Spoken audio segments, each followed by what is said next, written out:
Avui anem a parlar d'Alícia en el País de les Meravelles, un llibre que va escriure Lewis Carroll en el 1865.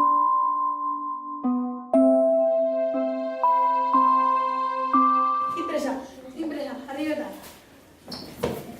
Des d'aleshores comença la història on Alícia coneixerà molts personatges fantàstics.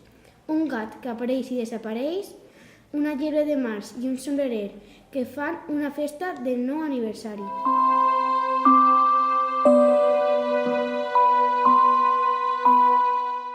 Quan arriba al jardí meravellós de la reina de Cos, els seus soldats pinten les roses.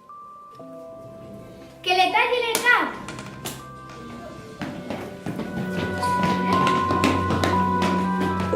Però què passarà?